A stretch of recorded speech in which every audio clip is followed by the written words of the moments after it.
Assalamualaikum warahmatullahi wabarakatuh.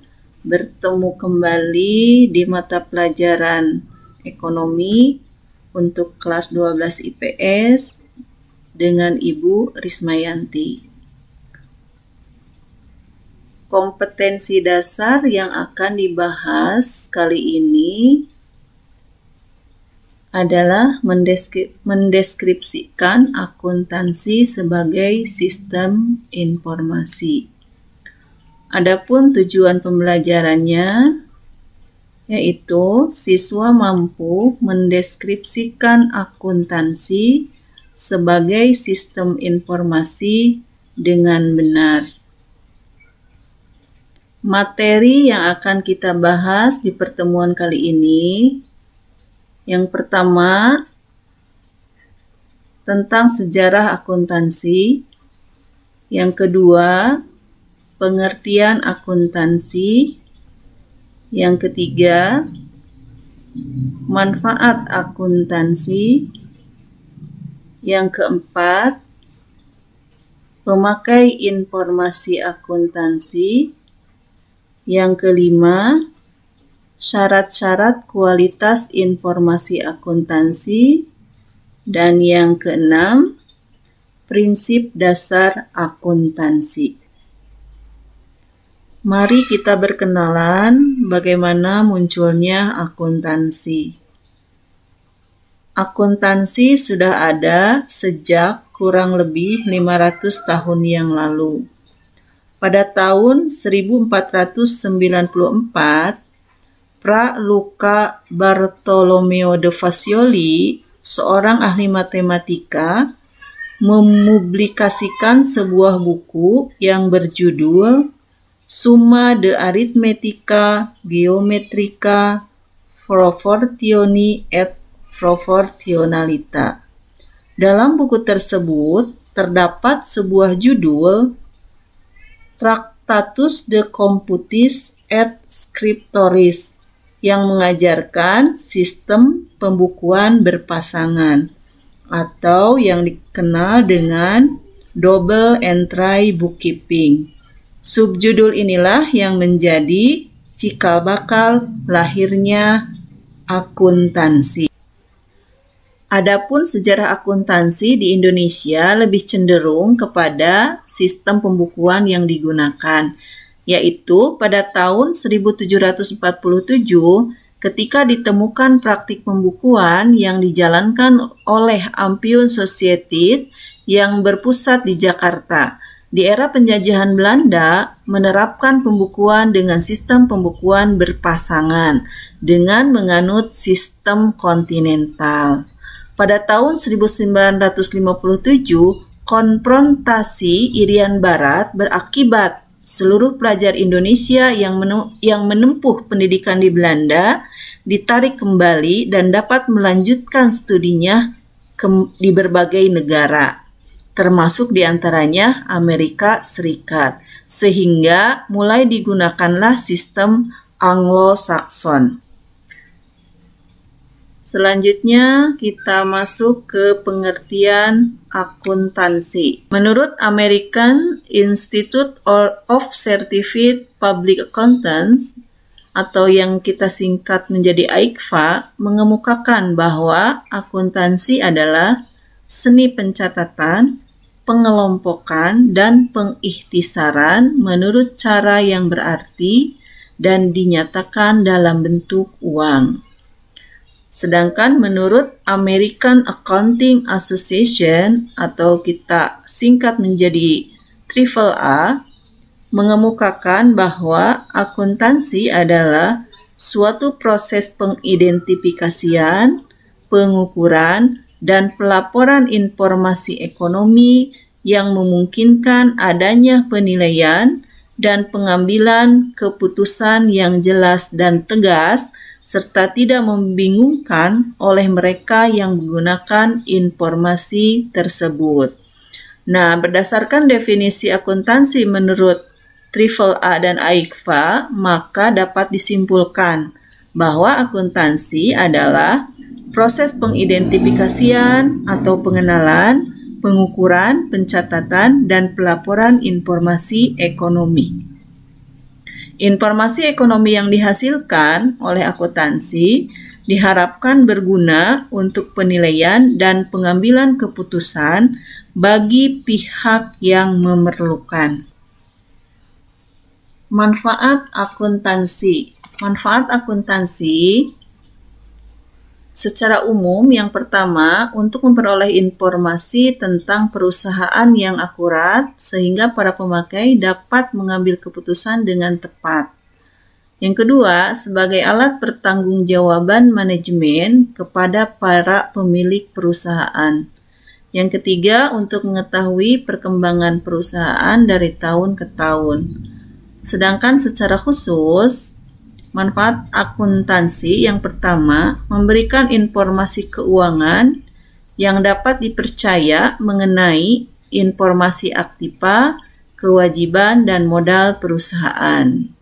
Yang kedua, memberikan informasi yang dapat dipercaya mengenai perubahan dari aktiva bersih suatu perusahaan yang timbul dari kegiatan usaha dalam rangka memperoleh laba. Yang ketiga, memberikan informasi kepada pemakai laporan keuangan untuk memprediksi kemampuan perusahaan dalam memperoleh laba. Dan yang keempat, yaitu memberikan informasi penting lainnya seperti aktivitas pembiayaan dan investasi. Nah, siapa sajakah pemakai informasi akuntansi? Pemakai informasi akuntansi secara umum dibedakan menjadi dua kelompok besar. Yang pertama, internal perusahaan terdiri dari manajer, pimpinan perusahaan, dan kepala bidang. Yang kedua, pihak eksternal atau ekstern, di mana pihak eksternal ini terdiri dari beberapa pihak. Yang pertama, investor. Investor memerlukan informasi akuntansi untuk mengetahui posisi keuangan, perkembangan usaha, prospek yang akan datang, dan juga menilai keberhasilan perusahaan. Yang kedua adalah kreditor. Kreditor atau perbankan. Untuk apa kreditor mengetahui informasi akuntansi? Yaitu untuk mengetahui kemampuan perusahaan dalam membayar utang atau untuk memutuskan apakah permohonan kredit diterima atau tidak. Yang ketiga adalah pemerintah. Pemerintah ini terkait dengan tujuan pajak dan pengaturannya. Yang keempat adalah pemasok atau supplier. Nah, supplier ini perlu mengetahui informasi akuntansi untuk mengevaluasi hubungan kerja dan menentukan kelanjutan hubungan di masa yang akan datang. Dan yang kelima yaitu masyarakat. Masyarakat mengetahui informasi akuntansi untuk kepentingan pendidikan dan penelitian. Agar pihak yang berkepentingan dapat merasakan kepuasan terhadap sistem informasi yang disajikan tersebut, maka penyajian informasi akuntansi harus berkualitas. Lalu, apa saja karakteristik kualitas informasi akuntansi? Ada dua kelompok besar karakteristik kualitas informasi akuntansi, yaitu yang pertama adalah kualitas informasi akuntansi dasar atau yang utama atau yang harus ada dalam setiap informasi akuntansi. Nah, apa sajakah kualitas informasi akuntansi dasar atau utama ini? Yang pertama adalah relevan. Sedangkan yang kedua adalah reliable. Nah, untuk relevan mengacu pada informasi akuntansi yang dapat memberikan informasi bermanfaat tentang peristiwa masa lalu dan membantu memprediksi peristiwa masa depan. Sedangkan reliable atau lebih dikenal dengan keandalan. Keandalan ini artinya harus dapat diperiksa oleh pihak lain yang menghasilkan pendapat yang sama. Nah, informasi akuntansi dapat dikatakan reliable jika memenuhi 3 unsur. Nah, unsurnya apa saja? Yang pertama harus lengkap atau completeness. Yang kedua harus netral, jadi tidak berpihak ke pihak manapun. Dan yang ketiga bebas dari kesalahan atau free from error. Nah, sekarang kualitas informasi yang kedua adalah kualitas informasi akuntansi sekunder. Nah, di antaranya yang pertama bahwa informasi akuntansi harus dapat diverifikasi atau verifiability. Dan yang kedua adalah ketepatan waktu atau timelines. Yang ketiga dapat dipahami atau understandability, dan yang keempat adalah dapat dibandingkan atau comparability.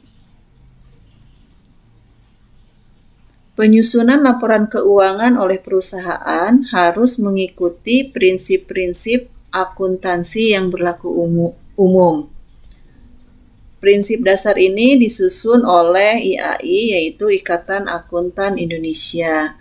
Berikut prinsip dasar akuntansi yang ada dalam peraturan akuntansi. Yang pertama adalah prinsip entitas, bahwa sebuah perusahaan adalah sebuah kesatuan usaha yang berdiri sendiri. Artinya, aset yang dimiliki oleh sebuah perusahaan harus dipisahkan dengan aset milik pribadi pemilik. Yang kedua yaitu prinsip periode akuntansi, bahwa penilaian dan pelaporan keuangan perusahaan dibatasi oleh periode waktu tertentu. Yang ketiga adalah prinsip satuan moneter, bahwa pencatatan transaksi keuangan hanya dinyatakan dan diukur dalam bentuk mata uang. Yang keempat adalah prinsip kesinambungan usaha, bahwa sebuah usaha akan berjalan secara konsisten dan berkesinambungan tanpa ada pemberhentian usaha.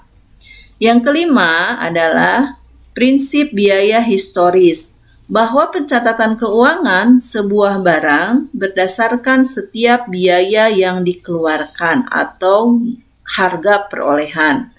Yang keenam adalah prinsip pengungkapan penuh, bahwa dalam menyajikan laporan keuangan yang penuh, apabila ada informasi yang kurang lengkap, harus dibuatkan catatan atau not. Yang ketujuh adalah prinsip pengakuan pendapatan, bahwa pendapatan diakui ketika adanya kepastian mengenai adanya kenaikan volume pendapatan. Yang kedelapan adalah prinsip mempertemukan, bahwa biaya dipertemukan dengan pendapatan yang akan menghasilkan berapa besar atau kecilnya laba bersih.